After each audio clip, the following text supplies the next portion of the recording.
Grâce à notre oscillographe, on a fait meilleure connaissance avec le courant alternatif. Il se représente par une sinusoïde que l'on peut dessiner grâce à une flèche.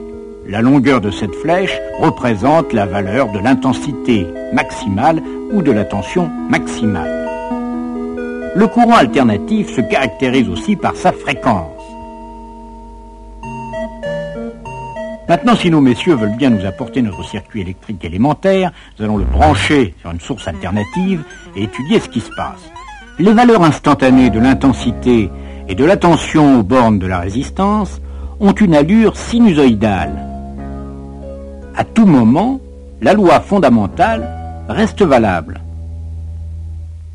De plus, les flèches intensité maximale et tension maximale sont exactement parallèles. Courant et tension sont, comme on dit, en phase. La tension est maximum quand le courant est maximum. La tension est nulle quand le courant est nul.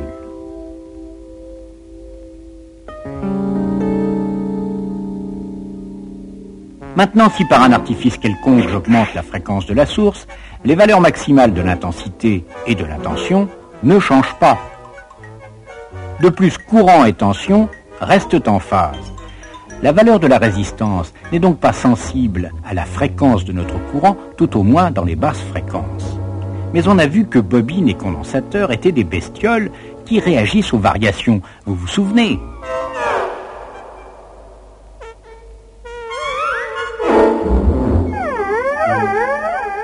Or, le courant alternatif est une variation permanente. Et plus la fréquence est élevée, plus la variation est rapide, de sorte qu'il y a fort à parier que bobines et condensateurs vont être sensibles à la fréquence du courant alternatif. Mais de quelle façon ? Monsieur Ohm, s'il vous plaît, veuillez remplacer une résistance du circuit par une bobine. Envoyons le courant alternatif. L'intensité dans le circuit et la tension aux bornes de la bobine décrivent encore des sinusoïdes. Oui, mais elles sont décalées dans le temps. Autrement dit, nos deux flèches intensité maximale et tension maximale ne sont plus sur le même axe.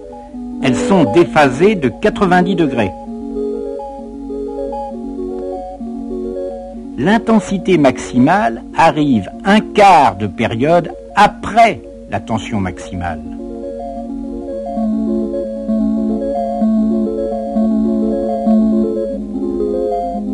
Et ce n'est pas tout. Si j'augmente la fréquence, voilà que l'intensité maximale dans le circuit se met à diminuer. Si je diminue la fréquence, l'intensité maximale augmente. Quant à l'autre compère, le condensateur, vous doutez bien qu'il va faire exactement le contraire.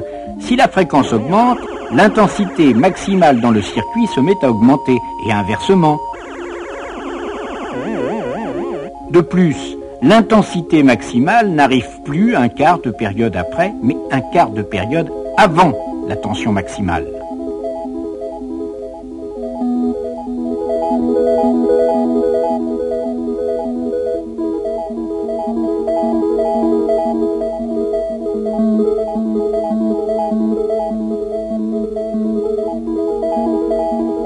Ainsi, bobines et condensateurs se comporteraient comme des résistances, et de fait on peut mesurer à leur borne une tension. Mais une résistance, elle, ne varie pas quand la fréquence augmente ou diminue. Elle laisse toujours passer la même intensité maximale. Tandis que bobines et condensateurs, ce n'est pas du tout ça, on l'a bien vu.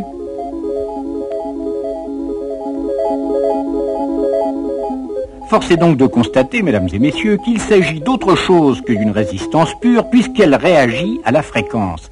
Ce quelque chose, appelons-le la réactance, et notons-la X. Alors, gravez bien ceci en lettres d'or sur vos tablettes de granit. La réactance d'une bobine, dite réactance inductive, augmente quand la fréquence augmente, et le courant est en retard d'un quart de période sur la tension à ses bornes. La réactance d'un condensateur, dite réactance capacitive, diminue quand la fréquence augmente et le courant est en avance d'un quart de période sur la tension à ses bornes.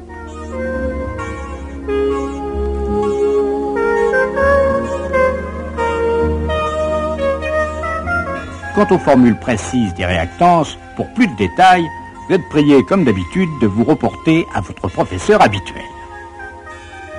Il faut faire remarquer enfin que les réactances capacitives et inductives s'expriment aussi en ohms. Tout cela, allez-vous dire, pas bien compliqué. Dès qu'on connaît la fréquence, on peut calculer les réactances.